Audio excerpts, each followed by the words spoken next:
Transporte y Obras Públicas. Ahí está, ya aparece. Buenos días, ministro. Gracias por estar con nosotros. Buenos días a usted, Wendy. Una gran satisfacción en poder conversar con usted y con su directa radio audiencia a través de I99.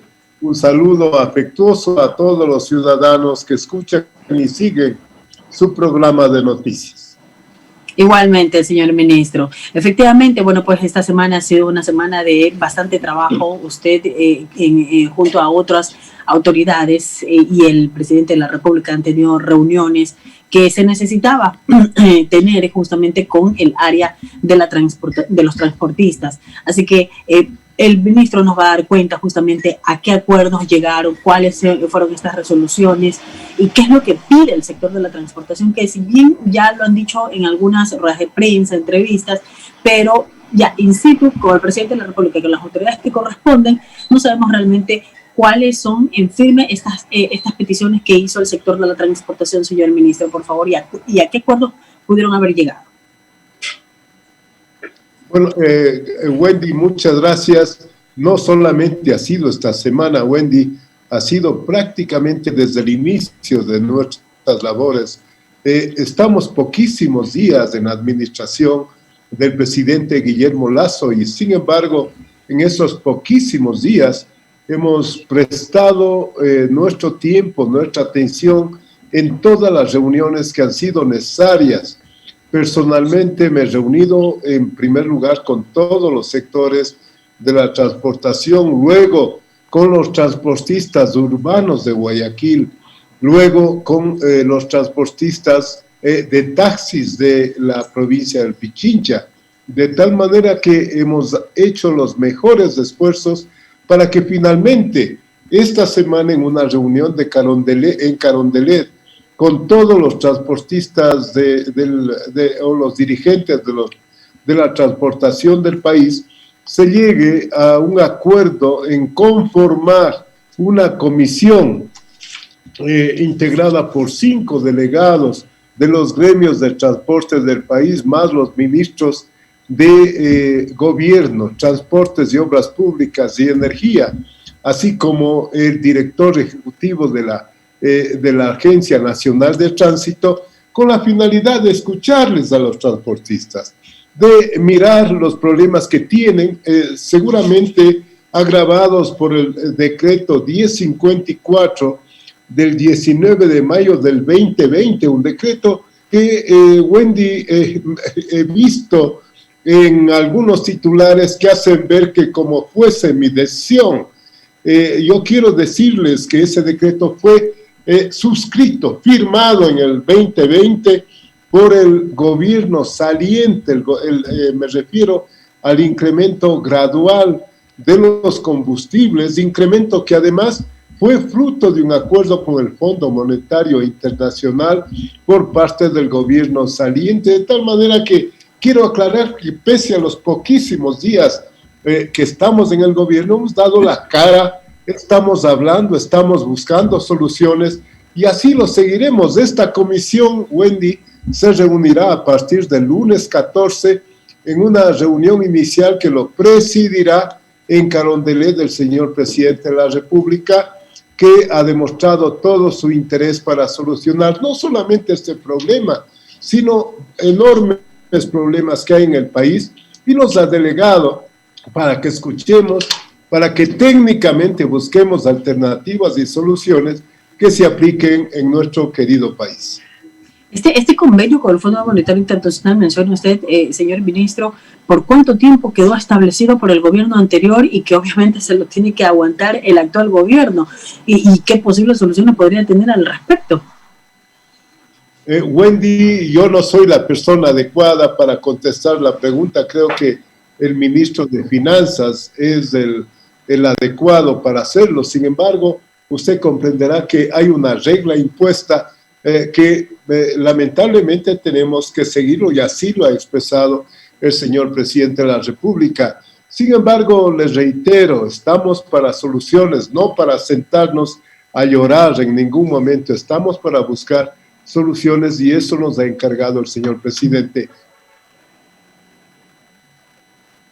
Estamos conversando con el ministro de Transporte y Obras Públicas, Marcelo Cabrera Guillermo Palacios. Sí, así es. Mi compañero Alberto Quintana tiene más inquietudes, señor ministro. Por favor, adelante, Alberto. Claro, saludar al ministro Marcelo Cabrera. ¿Cómo le va? Parece que los 11 son días fatídicos, ¿no? Y digo esto en virtud de lo que estamos mencionando, ¿no? De este decreto, hoy estamos 10, mañana es 11 y definitivamente, pues por lo establecido, habrá alguna variante en lo que tiene que ver con el costo de los combustibles acá en nuestro país. Estoy revisando ahorita la información de cómo está el comportamiento en los mercados internacionales del precio de comercialización del crudo, del petróleo, ¿no? Habida cuenta de la diferencia horaria con Asia y con Europa. Veo que sigue el incremento, está en alrededor de $70 ahorita el precio del barril del West Texas Intermediate. Ministro, ¿qué es lo que podría darse mañana con esto? ¿Subiría algo más el precio de los combustibles? Yo quiero manifestarle que es una noticia alentadora para el país. Sin embargo, no es la solución que se da a la economía del país. Hemos encontrado, y usted lo conoce como periodista, observador, investigador y profesional que lo es, un país devastado, con problemas graves en el ámbito económico, social, político, de salud. Un país que pues tiene dificultades para salir adelante, pero vemos a un presidente que con todo el esfuerzo y tesón está llevando al país adelante. La unidad con una Asamblea Nacional que también está buscando integrar esfuerzos en beneficio del país. Yo creo que en definitiva la gente tiene derecho a protestar, pero les llamo por favor a la reflexión. Tenemos recién 15 días hábiles o menos, 12 o 13 días hábiles, recién estamos conociendo cada uno de los ministros las diferentes carteras de Estado. El señor presidente de la República recién está en conocimiento de las cosas y situaciones que está recibiendo, de tal manera que lo único que puedo yo decirle a usted, decirle a los ecuatorianos, es de que nosotros en este país del encuentro buscaremos por todos los medios tratar de defender, de buscar soluciones y de vencer las enormes dificultades que tiene el país en estos ámbitos. Y les llamo a la reflexión. Si hay pues una manifestación, una marcha, pues hacerlo en paz, y desde luego nosotros estaremos con el tiempo debido y la oportunidad que sea necesaria para no solamente hablar con los transportistas, hablar con los diferentes sectores del país para ir encontrando soluciones que beneficien a nuestro querido Ecuador. Claro, en ese camino es importante lo del diálogo, ¿no? Y por eso lo destacamos, el hecho de que, y aquí lo hemos dicho en estos micrófonos, usted tal vez ha sido uno de los secretarios de Estado que se topó con este escollo, ¿no? Me refiero a esto, que es una cuestión heredada, que hay que buscar los mecanismos, y qué bueno que justamente se estén viendo vías de alternativa, ¿no? Si no se puede dejar de lado el tema de este decreto, tal vez buscar mecanismos de compensación, que entiendo es lo que están buscando cómo viabilizarlo, buscar la mejor alternativa. Ahora, le escuchaba a usted, ayer creo que era, que decía que incluso en el tema de esto, porque había algún tipo de observación, como que no se había tomado en consideración la participación de los usuarios en estas rondas de conversaciones. Entiendo que están revisando aquello y van a ver la forma también de cómo hacer partícipe para que en esta comisión técnica, donde están los transportistas de las distintas áreas, también tenga participación los usuarios, ¿no? Efectivamente, Alberto, yo creo que un 70% de la población, no es que creo, es evidente que un 70% de la población se transporta a través del bus, y desde luego la conversación con los señores transportistas tiene que ser bidireccional.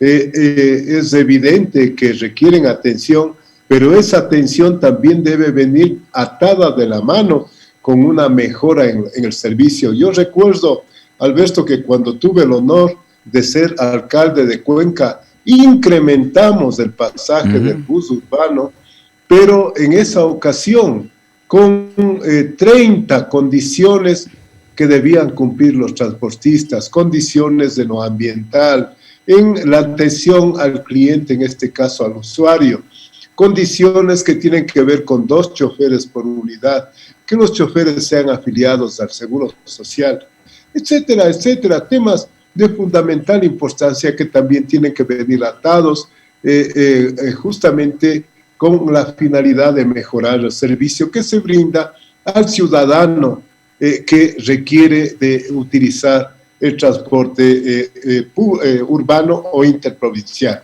Señor ministro, y esto me lleva a preguntar, ya usted lo acaba de mencionar, claro, recordamos siempre su paso tanto por la Prefectura Provincial de la Suay como por la Alcaldía de Cuenca, linda ciudad de nuestro país, y justamente en esto de la competencia de tránsito, transporte terrestre y seguridad vial. La competencia la tienen los cabildos, los municipios. Es así, ¿no? Y digo esto porque no quiero tampoco entrar en el afán de ponerlo a usted en confrontación con nadie, porque no es nuestro estilo y eso también no le hace bien al país. Pero en el ámbito del manejo de las competencias son los cabildos, las administraciones municipales las que tienen que ver la regulación de precios, ¿no? Efectivamente, Eduardo, yo lo hice cuando fui alcalde y afronté las situaciones derivadas de hacerlo, las consecuencias que devienen de tomar las decisiones que un cabildo que tiene la competencia debe hacerlo. Si usted tiene la competencia del tránsito y transporte, quiere decir que usted o el cabildo es el que no solamente hace uso de la competencia, sino que también hay recursos que le ingresan por esa competencia, de tal manera que aquí también tiene que ser bidireccional las diferentes responsabilidades que tenemos de lado y lado. Y lo reitero, sin afán de confrontar con nadie, yo creo que deben ser cumplidas en beneficio del país. Sé que los primeros días en su gestión, en el portafolio de Transporte y Obras Públicas, le ha tomado atender esto, pero aún así lo he visto muy activo, como siempre, pues, ¿no? Desplazándose a algunos puntos del país. En su agenda, en el ministerio, básicamente, ¿qué otros aspectos son los considerados prioritarios, ministro? Alberto, hemos estado justamente en la Troncal del Oriente, hemos visitado la vía Quito, Baeza, Lago Agrio, Coca, hemos estado en el deslave de Macas, hemos estado visitando vías como la Cumbre en Girón Pasaje, hemos visto de cerca las concesiones viales que tiene el EMETOP en vías como la Huaquillas Río 7 y la Tenguel Naranjal, inclusive. Imagínese usted, ha habido un tramo de 500 metros de Tenguel que ocasionaba grandes atascamientos de vehículos y que lo solucionamos inmediatamente. Ahora está completamente diferente, cosas que lamentablemente yo no entiendo por qué no se tomaron oportunamente las decisiones. Y desde luego también hemos visitado vías como la Gualaceo Limón, como la Sixic Chihuinda Gualaquiza, por citarle algunas. Es decir, lo que quiere este gobierno es mejorar la calidad de vida de los habitantes del país y vamos a poner todo el esfuerzo, todo el conocimiento, todo el tesón para que ello ocurra. No nos vamos, como dije al inicio, a sentar a llorar. Hay que buscar soluciones. Hemos encontrado un país con enormes problemas, con un decreto 1054 firmado en mayo del 2020. Lo que queremos es unir al Ecuador. Lo que queremos que aquí en este país del encuentro nos demos la mano todos y para ello utilizaremos todas las formas necesarias para que ello ocurra. Ministro, y algo finalmente que también me dejaba muy preocupado, ver los efectos terribles que tendría si se sigue complicando esto de la erosión, ya que mencionaba usted el sector del Coca, esto por el proyecto del Coca Codo Sinclair, las consecuencias terribles que pasarían incluso no solamente en el daño de la hidroeléctrica, la posibilidad de que tenga que cambiarse justamente el trazado de los oleoductos, e incluso ayer revisando información veía que hasta la fuente de captación del río Quijos, que provee, es la fuente principal para la captación del agua que se consume en Quito, en la capital de la República, se podría ver afectado. O sea, es algo nefasto lo originado por esta irresponsabilidad de no haber hecho los respectivos estudios a la hora de decidir el punto donde se iba a construir. Incluso ahora nos enteramos de que sí se habían levantado algunas alertas en ese momento que no fueron tomadas en consideración. No sé exactamente qué tipo de informe usted tiene al respecto. Bueno, ya recorrimos la vía, tenemos informes de diferentes sectores, pero lo que usted manifiesta no está alejado de la realidad. Yo estuve en San Luis, estuve en el Reventador, estuve en diferentes puntos de la vía Quito, Baeza, Lago Agrio, Coca, que tiene dificultades, me refiero exclusivamente a la vía, pero estas dificultades también se hacen frente a la línea de conducción del oleoducto y lógicamente también a la línea de transmisión eléctrica. De tal forma que por ello se ha conformado una comisión de alto nivel, que en esta semana estaremos discutiendo ya una estrategia formal de todos los ministerios involucrados.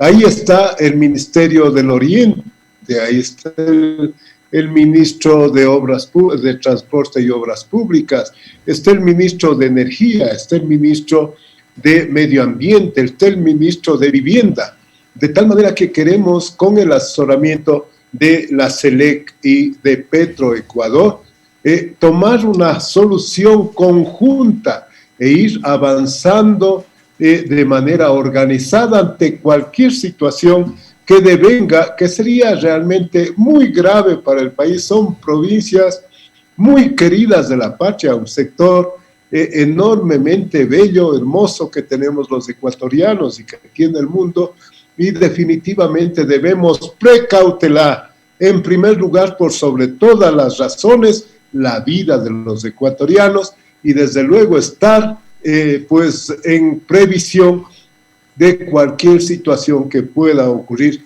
eventualmente, que queremos que no ocurra, así esperamos, pero debemos estar preparados. Correcto, ministro, queremos agradecerle muchísimo por este tiempo, por estos conceptos, éxitos como siempre pues en la gestión que tiene a cargo. Y qué bueno que se mantengan esas vías de diálogo abiertas para superar este escollo, ¿no? El tema de la transportación y seguir enfrentando tantos retos que tiene el actual régimen. Ministro. Eduardo, muchas gracias a usted, siempre a las órdenes de I99. Un abrazo a sus oyentes y por favor, miremos las cosas con optimismo. Es Alberto Quintana. Yo sé que usted lo recuerda con gran aprecio también gracias a nuestro principal Eduardo Mendoza Paladines, pues no. Muchísimas gracias. El ministro de Transportes. Gracias a usted. Sí, el ministro de Transporte y Obras Públicas, Marcelo Cabrera. 7:50.